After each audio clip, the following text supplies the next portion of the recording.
Assalamualaikum warahmatullahi wabarakatuh.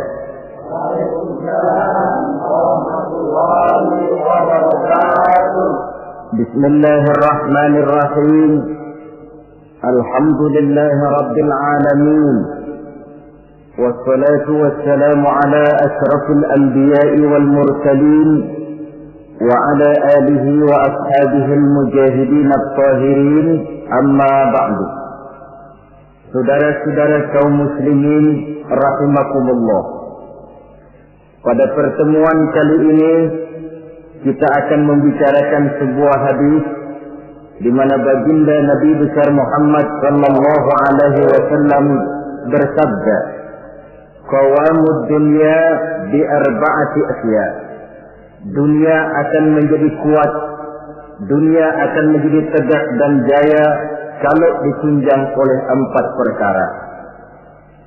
Jadi kalau desa yang kita diami ini ingin menjadi desa yang kuat, jikalau kota yang kita tinggali ini ingin menjadi kota yang kuat, bahkan jikalau negara yang kita cintai ini ingin menjadi negara yang kuat, maka di dalamnya harus ada 4 perkara. 4 pilar-pilar utama yang menunjang tegak dan jayanya suatu negara. Yang pertama, bi'ilmil ulama. Dunia akan menjadi tegak dan jaya kalau ditunjang oleh ilmunya para ulama. Diakui atau tidak, kita berhutang jasa kepada para ulama. Kita belum pernah bertemu dengan baginda Rasul, belum pernah pula mendengar beliau membacakan wahyu. Kalau sekarang sedikit-sedikit kita kenal agama, mengerti halal dan haram, pandai memilah dan memilih antara yang hak dengan yang batil, tahu mana yang pantas dan mana pula yang tercela, kenal Allah adalah Tuhan kita, itu termasuk jasa dan perjuangannya para ulama. Yang dengan penuh ketekunan dan keikhlasan, dari surau ke surau, dari masjid ke masjid, dari desa yang satu ke desa yang lain di daerah-daerah terpencil, naik bukit turun lembah, kehujanan dan kepanasan, tidak digaji, tidak pula mendapat beras, ikhlas karena panggilan jiwa, seluruhnya tidak lain karena tanggung jawab kepada umat. Maka ulama adalah penerus risalah. Lebih dari sekedar penerus risalah, ulama adalah pewaris para nabi. Bersabda Rasulullah sallallahu alaihi wasallam, "Al-ulama'u masabihul ardi wa khulafa'ul anbiya'i wa warasatul anbiya'." Riwayat Ibnu Adi dari Imam Ali karramallahu wajhah. Artinya, para ulama adalah lampu yang menerangi bumi ini. Para ulama adalah pengganti para nabi-nabi. Para ulama adalah warisanku dan para ulama adalah warisan para nabi-nabi. Saudara-saudara sekalian rahimakumullah. Alangkah tingginya martabat ini. Alangkah luhur dan mulianya jabatan ini. Para ulama adalah pewaris para nabi. Tetapi jabatan yang tinggi, mulia dan luhur ini bukanlah satu jabatan yang tanpa resiko. Karena kalau ulama adalah pewaris para nabi, kita tahu dari sejarah kehidupan para nabi-nabi terdahulu, tidak ada seorang nabi pun yang perjalanannya dalam mengembangkan risalah lurus dan bertabur bunga di kanan kirinya. Mereka menghadapi berbagai macam rintangan, halangan, fitnahan dan sebagainya dalam rangka menegakkan risalah. Maka kalau ulama adalah pewaris para nabi-nabi, mereka juga harus berani dan bisa mewarisi sifat yang dipunyai oleh para nabi-nabi terdahulu dalam mengemban misi risalahnya. Kita tahu dari sejarah misalnya, Nabi Zakaria dibunuh oleh karena tidak mau menghalalkan perkara yang telah diharamkan oleh Allah Subhanahu wa taala ketika dipaksakan oleh rajanya. Nabi Ayub alaihi salam dikucilkan oleh umatnya karena dianggap mengidap penyakit menular. Nabi Yusuf alaihi salam 9 tahun mendekam di dalam penjara karena tidak mau mengikuti bujuk rayu istri seorang pejabat tinggi. Nabi Ibrahim alaihi salam dibakar di tengah kobaran api yang menggunung karena tegak melaksanakan tugas risalahnya. Dan masih banyak lagi kisah-kisah para nabi yang lain yang merupakan cerminan betapa berat tugas mengemban risalah ini. Kalau para ulama adalah ahli waris Nabi, mereka harus berani korban nyawa seperti halnya Nabi Zakaria. Mereka harus siap dikucilkan oleh umatnya seperti halnya Nabi Ayub. Mereka harus siap mendekam dalam penjara seperti Nabi Yusuf. Dan kalau perlu, mereka harus siap dibakar untuk tegaknya suatu risalah seperti halnya Nabi Allah Ibrahim alaihi salam.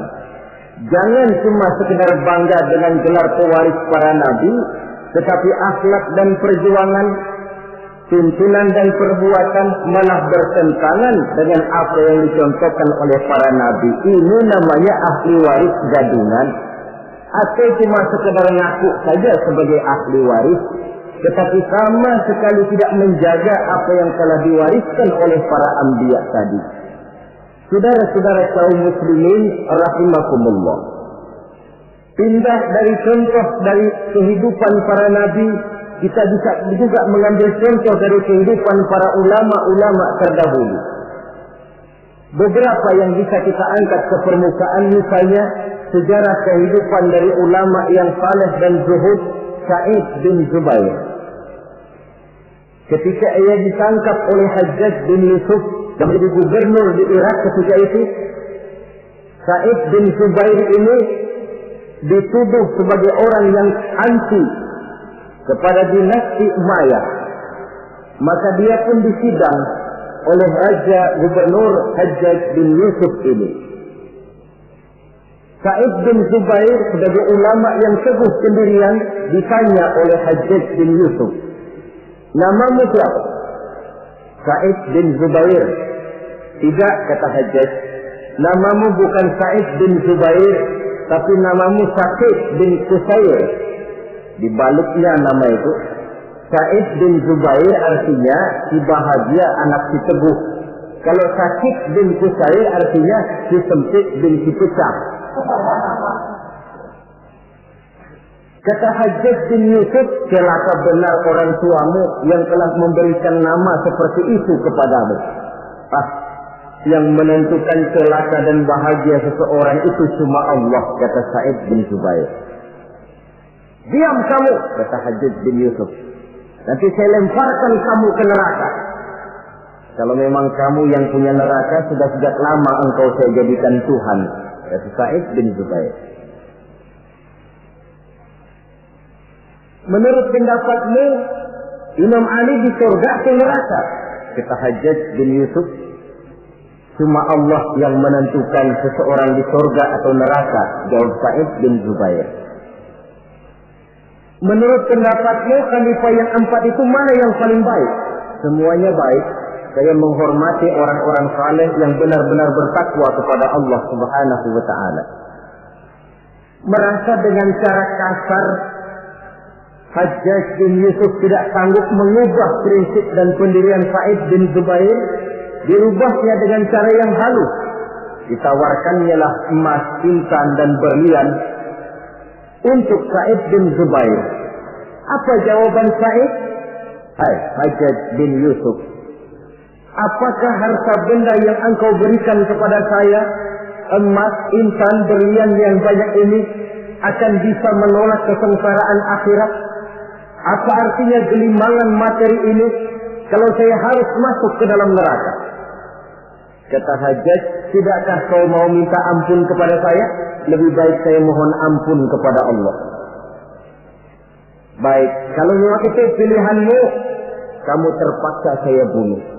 Dibunuh pun keyakinannya tidak bergoyah. Ini contoh dari generasi terdahulu, seorang ulama yang saleh dan zuhud bernama Sa'id bin Zubair.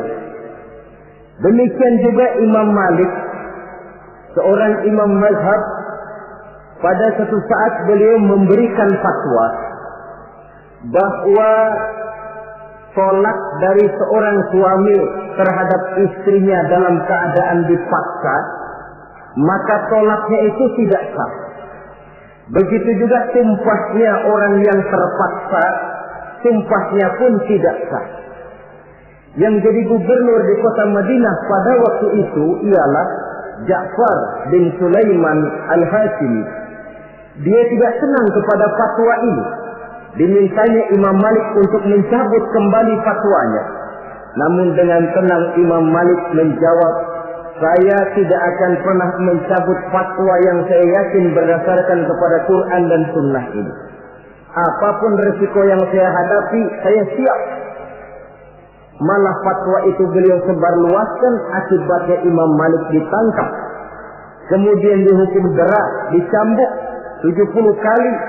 Sampai pun dikala hendak ajal, bekas cambukan itu masih nampak di punggung beliau yang mulia ini. Saudara-saudara, ketika hal ini diadukan oleh khalifah kepada khalifah, yaitu Abu Mansur, maka Imam Malik dipanggil oleh beliau. Apakah kau ingin membalas perlakuan gubernur Madinah yang sewenang-wenang kepadamu? Jawab Imam Malik, saya tidak akan membalas. Begitu akhlak dari ulama yang teguh pendirian.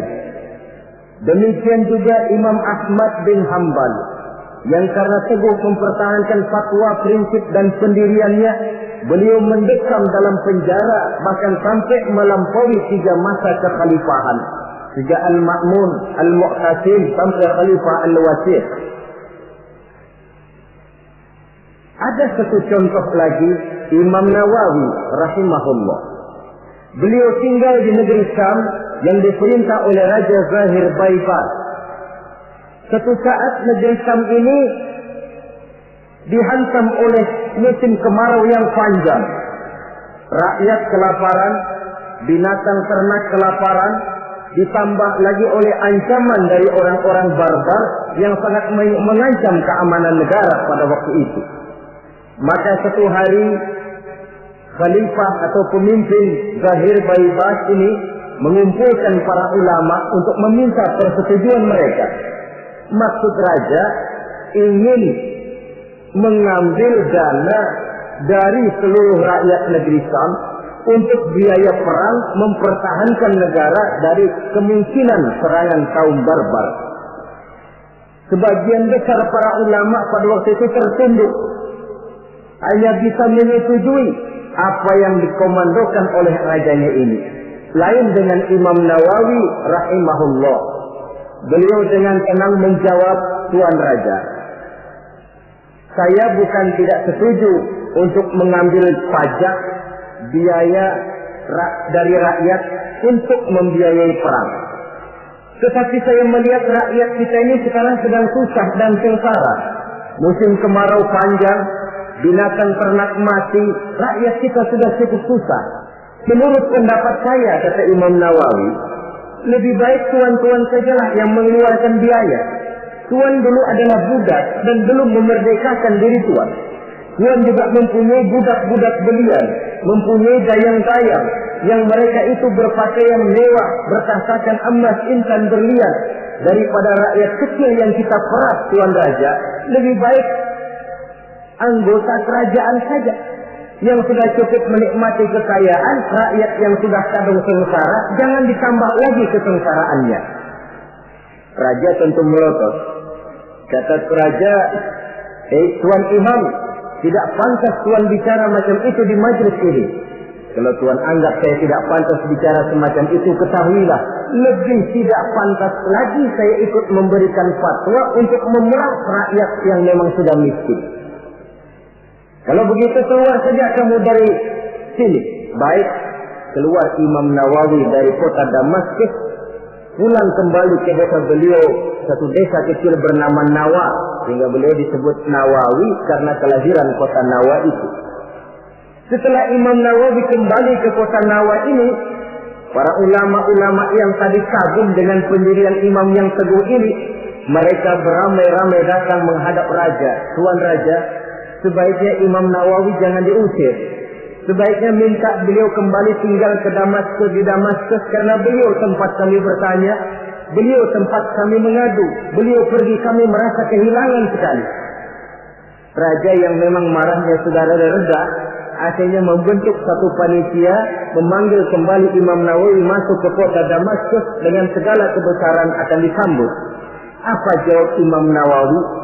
Selama Raja Zahir Baibas masih tinggal di kota Damaskus, saya tidak akan pernah masuk ke kota Damaskus. Kalau dia sudah keluar dari sana, saya akan baru masuk ke kota Damaskus. Ini satu contoh dari ulama yang teguh memegang prinsip dan pendirian. Demikian juga halnya nasib yang menimpa Ibnu Taimiyah, yang mendekam dan meninggal dalam penjara. Nasib Abdul Qadir Audah, Sayyid Qutb, Hasan Al-Banna, ada yang meninggal dalam penjara, ada yang gugur di tiang gantungan. Seluruhnya tidak lebih karena membela dan mempertahankan suatu prinsip, keyakinan dan pendirian. Inilah sikap mental dari yang namanya pewaris para anbiya. Jadi jangan cuma tergoda dengan suatu kebesaran tapi tidak mengerti apa makna kebesaran yang kita sandang itu. Saudara-saudara kaum muslimin rahimakumullah. Dengan demikian maka ulama memang ahli waris para nabi. Tetapi di antara para ahli waris ini ada yang teguh dan kuat menjaga warisan, ada yang tidak tahan godaan untuk menjaga warisan. Rasul wafat seolah-olah beliau berkata, "Hai para ulama, aku meninggalkan kamu semua. Aku tidak tinggalkan emas dan berlian. Aku tidak tinggalkan kebun dan pabrik. Aku tinggalkan Islam kepadamu. Engkau adalah ahli warisku. Jagalah Islam ini baik-baik." Tinggallah para ulama yang menjadi ahli waris Nabi. Ada di antara mereka yang teguh menjaga warisan. Walaupun lapar, walaupun haus, walaupun hidup serba miskin, mereka tidak akan pernah menjual warisan. Ulama inilah yang merupakan pewaris yang perlu kita ikuti. Walaupun seperti yang disabdakan Nabi, "Sayati ala ummati zamanun, al-qabidu ala dinihi kal-qabid ala jamrah." Akan datang satu zaman di tengah umatku, di mana pada zaman itu orang yang kuat dan teguh memegang agama seperti memegang bara di tangan. Dipegang, tangan terbakar, dilepas bara terbuang. Ulama yang teguh menjaga warisan Nabi tidak goyah prinsip keyakinan dan pendiriannya bagaimanapun panasnya dia memegang agama. Sebaliknya di pihak lain ada juga para ulama yang setelah diwariskan Islam oleh Nabi ini, mereka tidak tahan penderitaan, mereka tidak tahan lapar, mereka tidak tahan haus. Daripada tidak punya apa-apa, kan lebih baik punya apa-apa. Daripada kelaparan, kan lebih baik kenyang.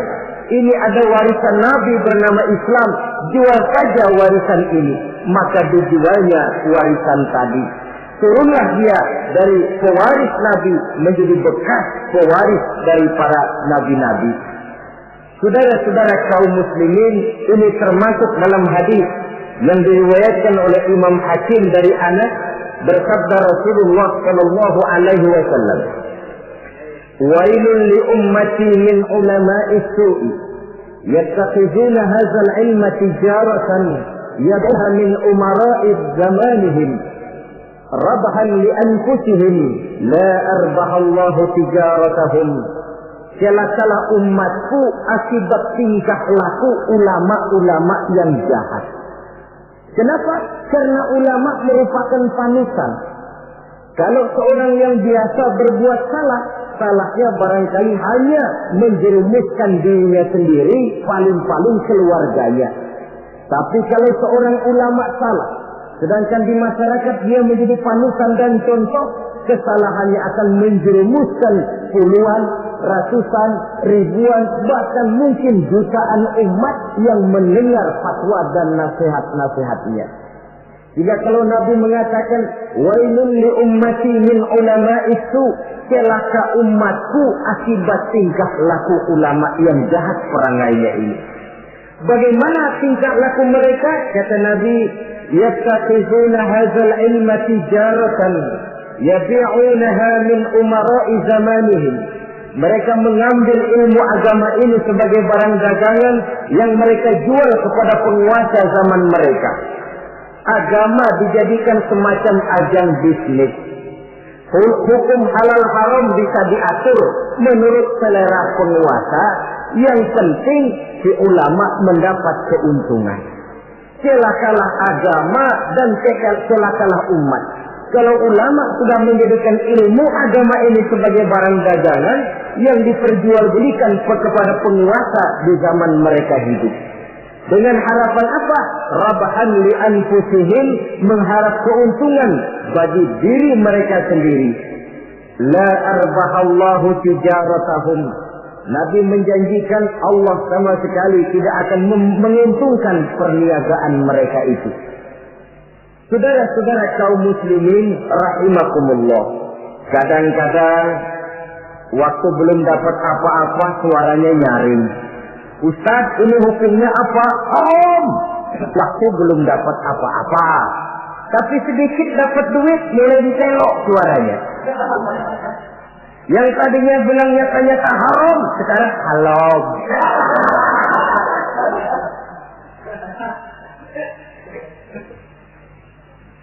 Karena itu dalam Islam, kita ini bukan diperintah untuk berkata keras, tetapi diperintah untuk berkata benar.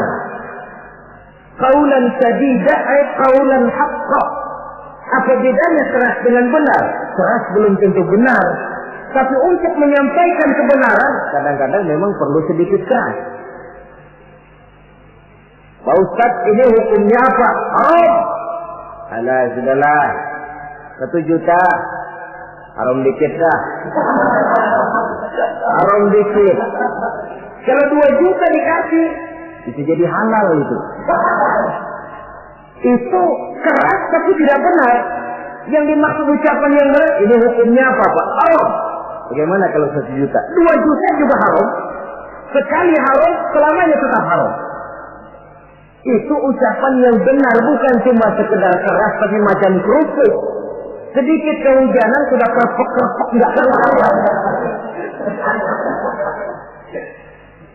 Saudara-saudara kaum muslimin rahimakumullah. Karena ulama adalah penerus risalah. Karena ulama adalah pewaris para nabi.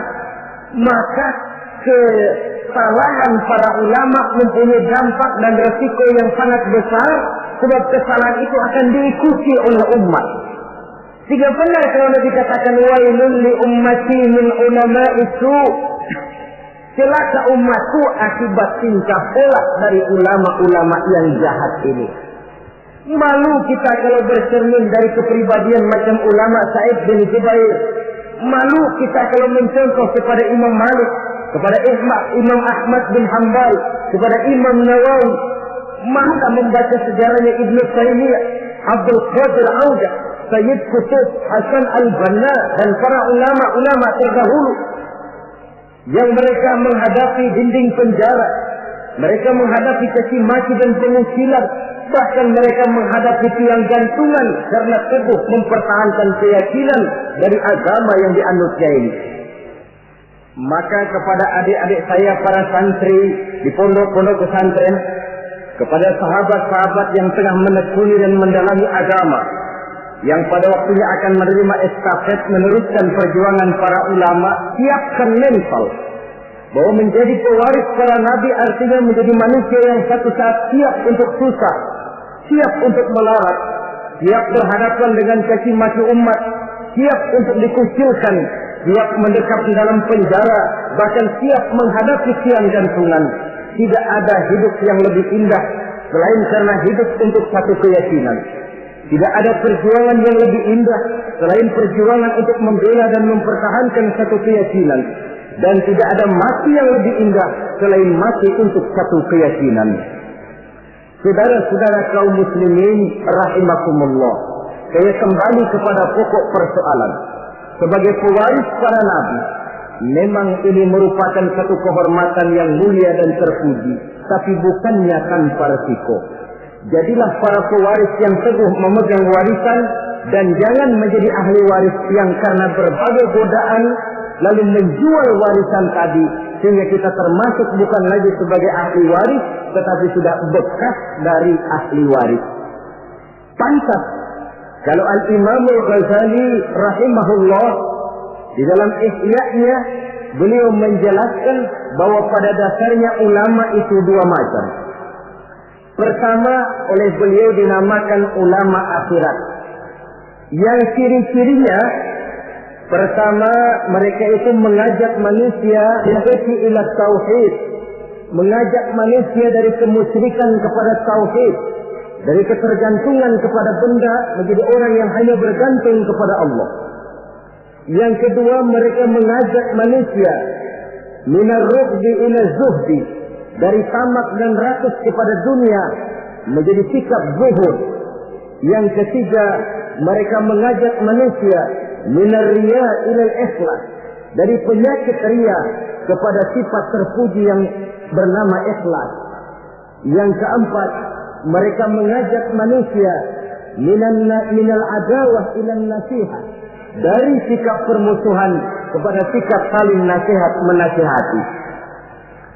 Adapun yang kedua yang oleh beliau dinamakan ulama dunia dan dalam bahasa populernya dinamakan ulama usu atau ulama-ulama yang jahat, termasuk cirinya di antara mereka ulama yang suka memberikan fatwa yang sesat, atau kalau tidak sesat tapi membuat bingung umat. Hukum yang sudah jelas dibikin remeng-remeng, samar-samar sehingga umat lalu menjadi kebingungan. Atau ulama yang suka menyebarkan fitnah, jual muka jilat sana jilat sini untuk mendapatkan kedudukan. Kemudian juga termasuk penjilat dan bermoral rendah, selalu kasak kusuk mengejar kedudukan. Kalau perlu menggunting dalam lipatan, menjegal kawan seiring tidak jadi soal asal dia bisa naik ke atas.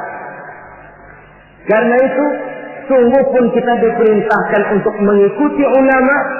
Marilah mengikuti ulama yang benar-benar teguh menjaga dan memelihara warisan dari para nabi ini. Dengan begitu, maka kita sudah berpegang kepada pesan Allah Subhanahu wa taala dalam Al-Qur'an, "Fa in tanaza'tum fi shay'in farudduhu ila Allah wa rasulih." Apabila kamu berbeda pendapat tentang suatu hal, kembalikan kepada Allah dan Rasulnya. Artinya, kembalikan kepada Quran dan Sunnah. Maksudnya, kembalikan kepada orang yang mengerti tentang Quran dan Sunnah, yaitu para ulama. Dalam bentuk yang lebih tegas Allah katakan, "Fas'alu ahla dzikri in kuntum la ta'lamun." Apabila kamu memang tidak mengetahui, maka bertanyalah kepada mereka yang tahu. Termasuk dalam masalah-masalah agama, ulama lah tempat kita bertanya.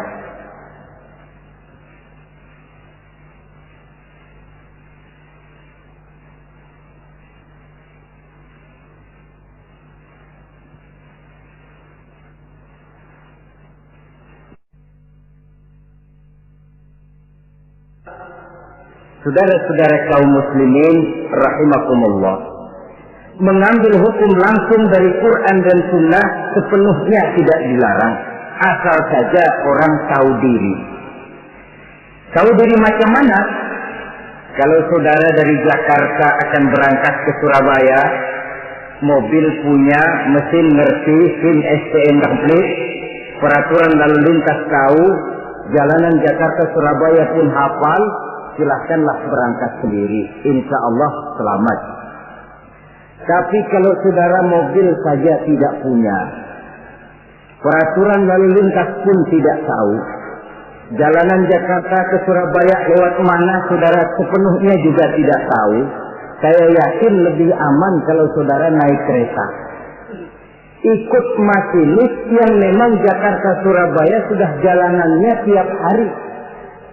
Itu sebabnya seorang ulama besar macam Imam Nawawi rahimahullah, ketika satu hari seorang santrinya datang, kata santrinya ini, kenapa?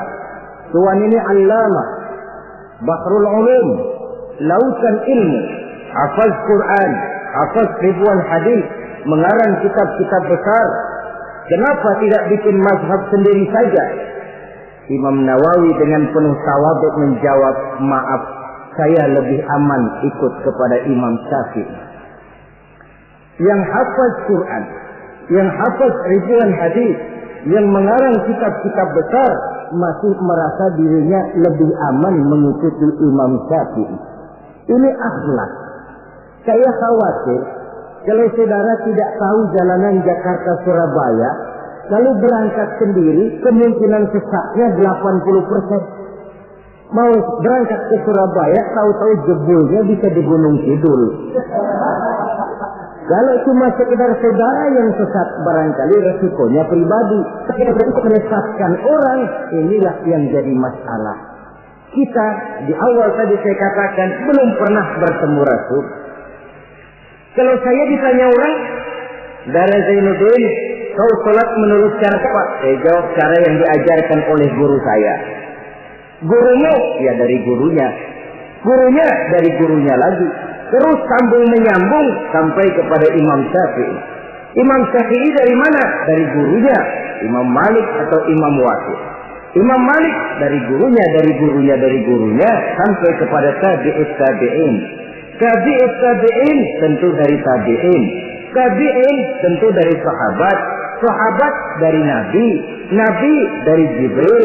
Jibril dari Allah Subhanahu wa ta'ala. Sengkolnya sih tetap di sana. Cuma sambung menyambung secara mutawatir sampai kepada kita sekarang ini. Ayat Quran elastis. Dibawa kemanapun dia mau, tergantung niat baik dari orang yang mentafsirkannya. Kalau dia ditafsirkan oleh orang yang tidak memenuhi persyaratan untuk menafsirkannya, bukan mustahil terjadi manipulasi ayat untuk kepentingan pribadi. Inilah yang tidak diinginkan dan inilah yang dikhawatirkan. Oleh karenanya, ulama merupakan ahli waris dari para nabi dan kita menjadi ulama yang benar-benar teguh menjaga dan memegang warisan tadi. Tetapi kalau warisannya sudah tidak ada lagi, maka tidak usah mengikuti yang semacam itu.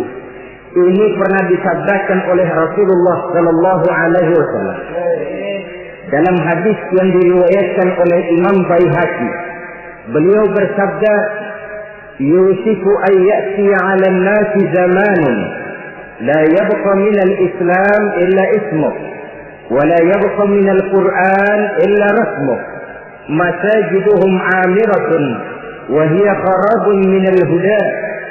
Ulama'uhum sarrun man tahta adil as-sama' min 'indihim takhrujul fitan wa fihim ta'ud." Pada suatu saat kata Nabi, akan datang di tengah masyarakat manusia, di mana pada zaman itu la yabqa minal Islam illa ismuh. Akan datang satu masa di mana pada masa itu Islam ada tapi cuma sekedar tinggal namanya saja. Islam ada tapi cuma tinggal nama saja. Bahasa Jermannya nama doang. Tapi ajaran Islam tidak pernah nyata dalam kehidupan sehari-hari. Nama Islam, perbuatan tidak Islam lagi. Kadang-kadang namanya Muhammad Mukmin, perbuatannya nyolong ayam. Islam ada, tapi cuma sekedar tinggal nama saja. Wala yabqa minal Qur'an illa rasmuh. Quran pun ada, tapi cuma sekedar tulisannya saja. Ada Quran, tapi cuma tulisan.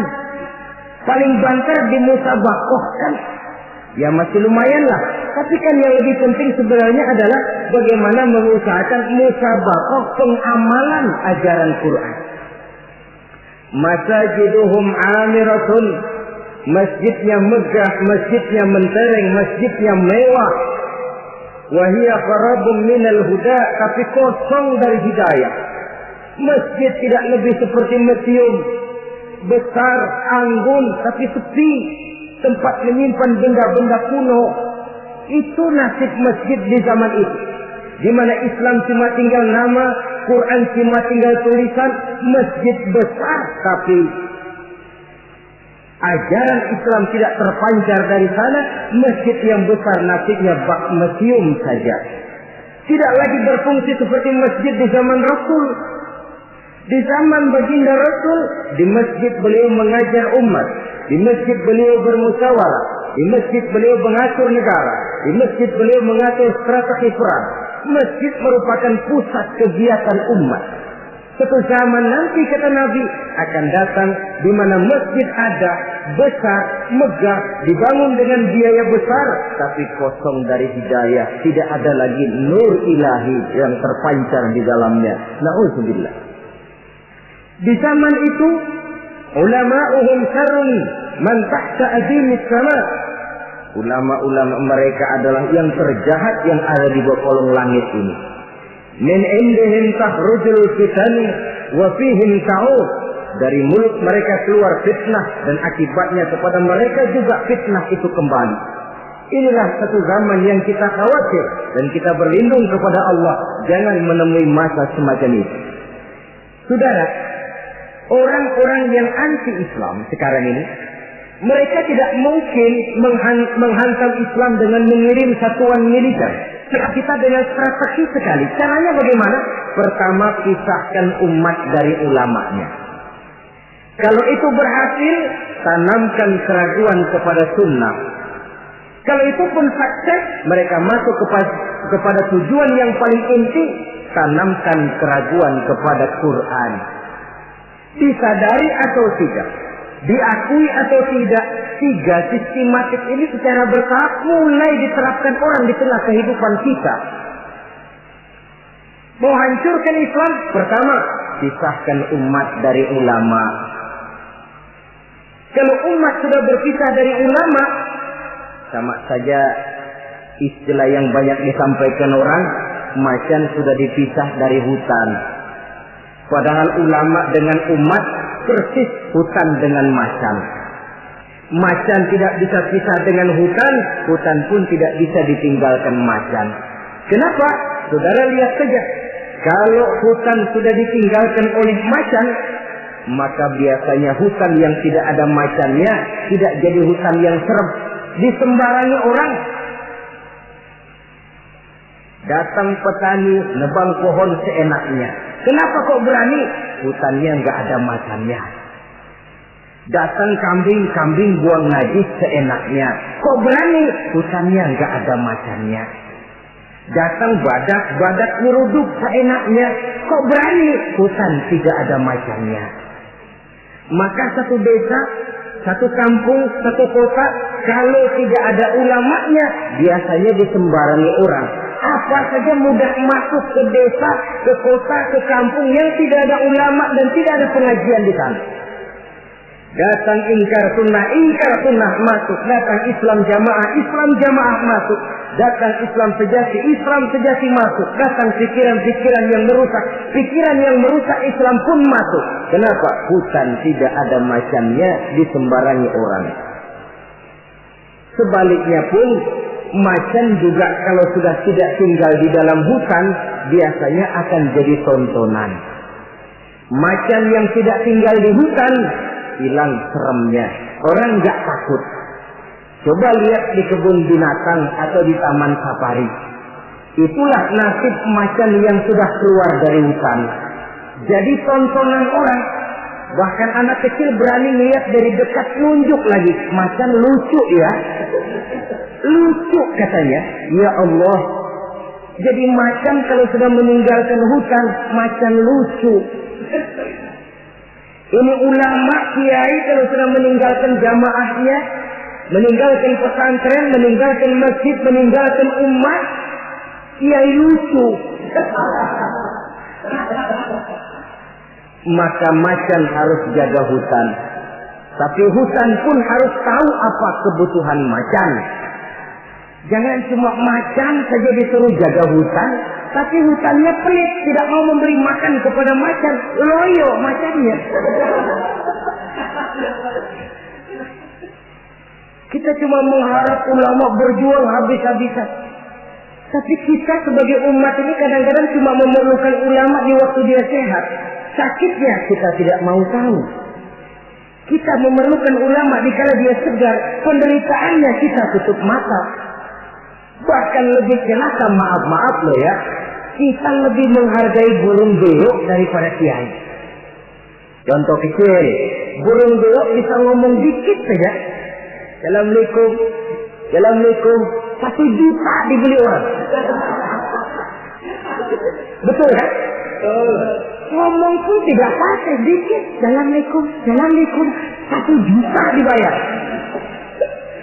Kalau kiai yang ngomong Assalamualaikumnya pakai, bahasa Arabnya pakai, baca kitab sehalaman. Allahu Akbar. Kita yang harus menjaga ulama. Jangan ulama dianggap seperti gerekan kayu. Kalau mau dipakai nggak ketemu, ke dapur dicariin, ngomel. Gila, ini gerekan kemana sih? Tapi sudah ketemu gerekan, dipakai, nyala rokoknya, gerekan dilempar begitu saja. Harus kayak gerekan gas dong. Habis pakai simpen yang rapi, bensinnya gasnya habis diisiin. Kita yang berkewajiban menjaga ulama. Ulama tidak minta dihargai, kewajiban kita menghargai ulama. Ulama tidak minta dihormati, tugas kita menghormati ulama. Saudara-saudara kaum muslimin rahimakumullah. Jadi tahap pertama, pisahkan umat dari ulama. Kalau ini berhasil, mereka masuk kepada ronde yang kedua, tanamkan keraguan kepada sunnah. Sebenarnya bukan cuma ulama yang manusia, Nabi juga manusia. Sebagai manusia kan beliau bisa saja salah, dan ternyata hadis banyak yang palsu. Yang otentik cuma Quran, selebihnya adalah sejarah. Karena itu Quran saja, sunnah tidak ada. Dan ingkar sunnah ini bukan soal baru. Di akhir Khawarij, masa Khawarij sudah ada orang-orang yang ingkar sunnah. Sama saja dengan orang yang ibu jari, jempolnya ini luka, lalu berpikir daripada jempol luka, lebih baik tangan kita ini dipotong saja, nanti kan jempolnya nggak sakit. Memang jempolnya nggak sakit, kenapa? Sebab nggak punya tangan. Kalau toh hadis memang ada yang palsu, kenapa tidak yang palsu itu saja yang disingkirkan? Kan masih banyak hadis yang sahih, hasan, dan lain sebagainya. Itu perlunya ilmu mustalahul hadis. Saudara-saudara kaum muslimin rahimakumullah. Kalau ini pun berhasil, mereka akan masuk kepada yang paling target utama, menanamkan keraguan kepada Al-Quranul Karim.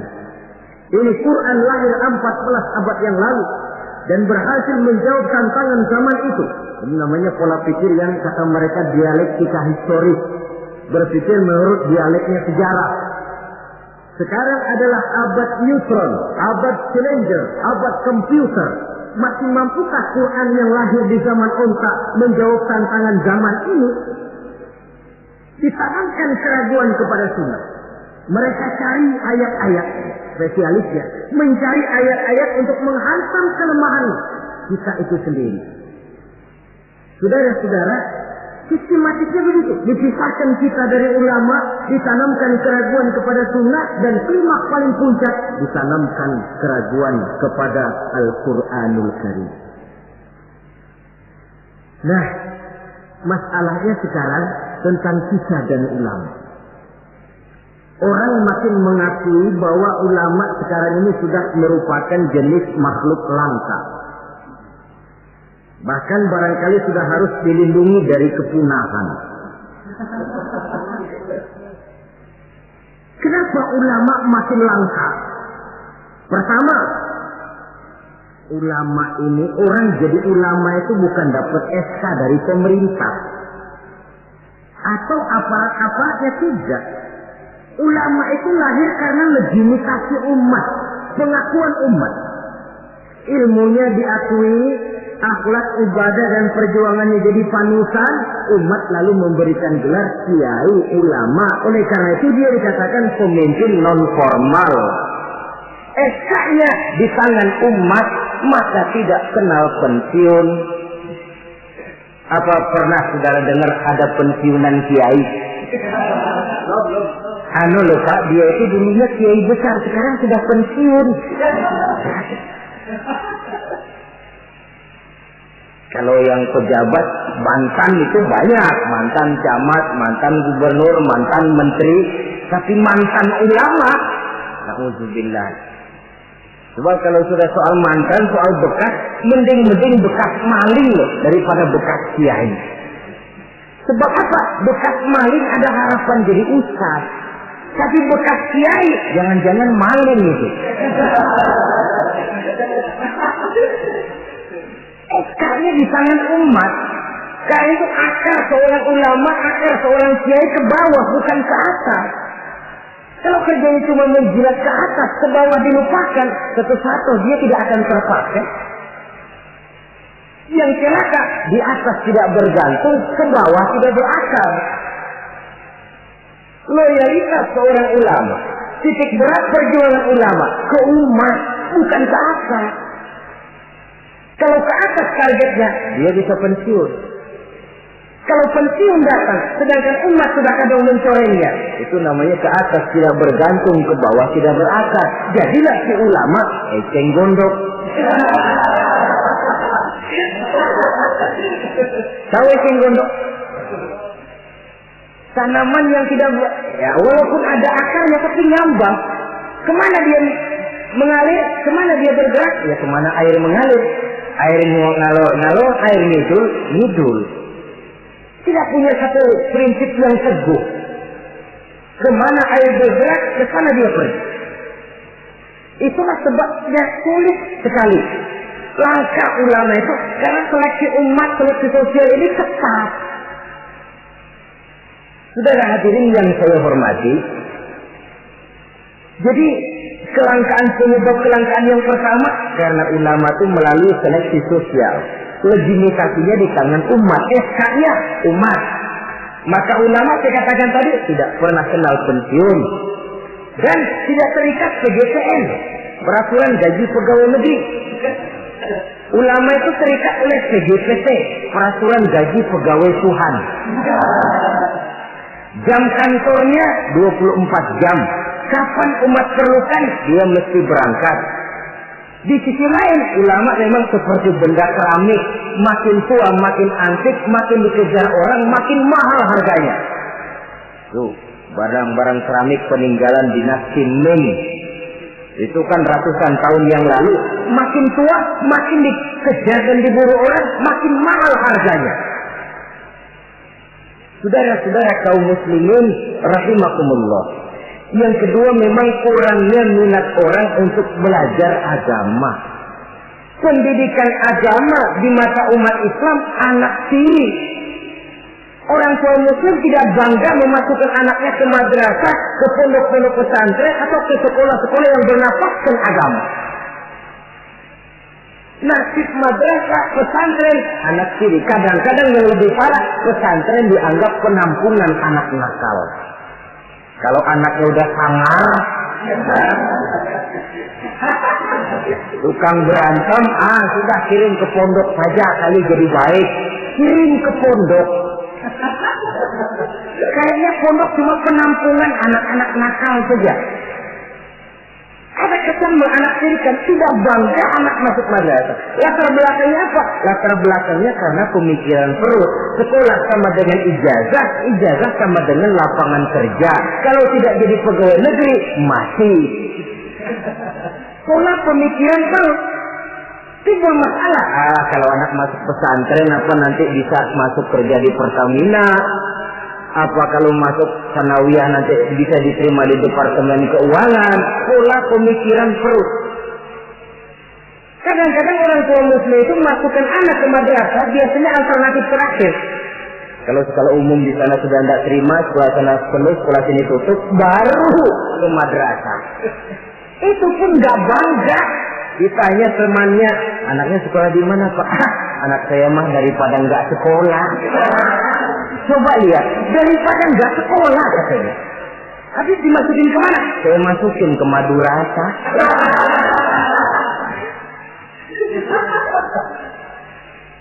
Padahal satu hadis Nabi pernah memberikan gambaran. Inna Allah la yaqbidul ilma intiza'an yantazi'uhu min suduril ibad walakin yaqbidul ilma biqabdil ulama. Allah Subhanahu wa taala menarik ilmu pengetahuan tidak dengan mencabutnya dari hati seorang hamba, tapi Allah menarik ilmu pengetahuan dengan jalan mewafatkan ulama. Dan kenyataan mengajarkan kalau lurah mati, hari ini dia mati, besok naik gantinya. Camat meninggal, lusa dilantik gantinya. Jenderal wafat, tahun depan minggu depan naik gantinya. Tapi kalau sudah kiai wafat, ulama meninggal, 5, 10, 15, 20 tahun yang akan datang, belum tentu akan muncul gantinya. Saudara-saudara kaum muslimin rahimakumullah, dua penyebab ini yang menyebabkan langkahnya ulama. Di antara yang langka itu pun lebih langka lagi yang teguh dan kuat memegang warisan. Oleh karenanya kita mempunyai pengharapan yang besar. Apalagi seorang ulama tidak mutlak harus muncul dari pondok pesantren. Mungkin saja dari perguruan tinggi umum yang diimbangi dengan mengaji, mendalami kitab-kitab agama dari ulama-ulama terkemuka, hingga dia bisa memadukan antara kemampuan intelektualnya dengan bimbingan keagamaan, berpadu nur ilahi dengan kemajuan sains, menjadi teknokrat yang berjiwa agama dan berilmu agama. Saudara-saudara kaum muslimin rahimakumullah, sama saja saudara punya gelas satu losin, 2 hari sekali pecah satu, lama-lama kan habis. Saudara tidak usah bingung kalau pabriknya mesti terus bikin gelas. Sebaliknya, saudara punya gelas satu gudang, 1 hari sekali pecah satu, lama-lama habis kan. Pabriknya sudah kadang berhenti bikin gelas. Begitu gelas saudara habis, pabriknya berhenti bikin gelas. Kira-kira di mana kita minum? Bisa pakai tangan, bisa dibatok, bisa pakai daun lah. Ulama wafat, kita sedih. Tapi tidak usah bingung kalau pabrik yang bikin ulama itu masih jalan terus. Apakah itu majelis taklim, pondok-pondok pesantren, pembinaan keagamaan secara intensif. Karena memang makin ke depan tantangan ini makin tidak ringan. Diperlukan ulama-ulama yang sanggup menjawab tantangan zamannya, karena menyampaikan Islam berarti memberikan jawaban Islam terhadap masalah-masalah kehidupan. Saudara-saudara kaum muslimin rahimakumullah, sebuah riwayat ingin saya sampaikan menutup uraian yang singkat ini. Di zaman Bani Israel hiduplah 7 orang ulama yang masih muda-muda. 7 orang ulama yang masih muda ini mereka teguh dan kuat memegang agamanya, walaupun mereka tinggal di masa pemerintahan yang zalim dan memusuhi mereka. Mereka tidak goyah barang sedikit pun. Kemana ulama yang 7 orang ini pergi dakwah, mereka dicaci maki, dikejar-kejar, difitnah. Nah, ulama yang 7 orang ini diikuti dengan setia oleh seekor anjing. Kemana ulama yang 7 pergi dakwah, anjing ikut. Ulama yang 7 orang dikejar-kejar, anjing diuber-uber. Ulama yang 7 orang dicaci maki, anjing diomelin. Ulama yang 7 orang dilempari dengan batu, anjing pun disambitin dengan batu sampai patah kaki depannya si anjing karena setia mengikuti ulama yang 7 orang itu. Akhirnya 7 orang ulama dan seekor anjing ini mereka uzlah, sembunyi dan nyepi dalam sebuah gua. Mereka tidur di dalam gua itu 309 tahun lamanya, yang dikenal dalam Al-Quran dengan peristiwa Ashabul Kahfi. Ringkas cerita, nanti di akhirat, dikala setiap orang sibuk dengan urusannya masing-masing, sehingga sangat boleh jadi saudara tidak sempat memikirkan saudaranya, istri tidak sempat memikirkan suaminya, bapak tidak sempat memikirkan anaknya. Tiap orang sibuk dengan urusan masing-masing. Dalam suasana sibuk macam itu, tiba-tiba terdengar pengumuman dari bawah aras. Pengumumannya kalau bahasa kita begini. Pengumuman ditujukan kepada penduduk padang mahsyar. Sebentar lagi 7 orang ulama akan masuk surga. Hadirin diminta supaya berdiri. Kagum penduduk mahsyar, masya Allah siapa orangnya. Kita dihisap saja belum, ini sudah diperintahkan masuk surga tanpa dihisap. Diri mereka mau lihat. Rupanya 7 orang ulama itu. Seorang demi seorang, 1, 2, 3, 4, 5, 6, 7. Sudah 7 dikira selesai. Paling belakang anjing. Lucu. Mau masuk ke surga. Sampai di pintu surga ditutup. Mau kemana anjing? Ke surga, Pak. Tidak boleh. Pokoknya saya mau ke surga. Pokoknya nggak boleh. Kalau nggak boleh saya minta diadili, Pak. Apa sebabnya nggak boleh? Diadili? Iya, Pak. Baik. Dibuka pengadilan darurat. Karena memang di surga itu adil. Di dunia ini pengadilan banyak, keadilan susah. Saudara-saudara, diadili si anjing. Hasil pengadilan memutuskan anjing tidak berhak masuk surga. Naik banding. Anjing, kenapa kamu merasa berhak masuk surga? Saya, Pak, waktu di dunia setia mengikuti ulama yang 7 orang itu, Pak. Kemana mereka pergi dakwah saya ikut. Mereka dicaci maki, saya diomeli. Mereka dikejar-kejar. Ini kaki depan saya pakai ngikutin dia tuh, Pak. Masa mereka enak-enakan ke surga, saya ditinggal di sini, saya menuntut keadilan. Akhirnya turun perintah Allah. Ridwan, adkhilhul jannah. Ridwan, masukkan si anjing ke dalam surga. Perintah dari Allah. Jadi di antara binatang yang masuk surga itu nanti, selain ontaknya Nabi Soleh, semutnya Nabi Sulaiman, hudhudnya Sulaiman, termasuk anjingnya Ashabul Kahfi. Logikanya, kalau anjing saja setia ikut ulama bisa sampai ke surga, dia masa iya manusia ikut ulama tidak masuk surga, oke. Asal ikutnya betul-betul ikut, yang diikuti betul-betul ulama. Kalau ikutnya ikut-ikutan, yang diikuti pun ulama-ulamaan, saya takut nanti dapat surga-surgaan. Saudara-saudara kaum muslimin rahimakumullah, itulah sebabnya di tengah keawaman kita ini yang pengetahuan yang serba terbatas, kita perlu mengikuti ulama yang benar-benar pewaris para anbiya. Inilah saja, insya Allah pada pertemuan berikutnya akan kita bicarakan pilar yang kedua. Terima kasih atas perhatian, mohon maaf atas segala kekurangan. Wassalamualaikum warahmatullahi wabarakatuh. Waalaikumsalam warahmatullahi wabarakatuh.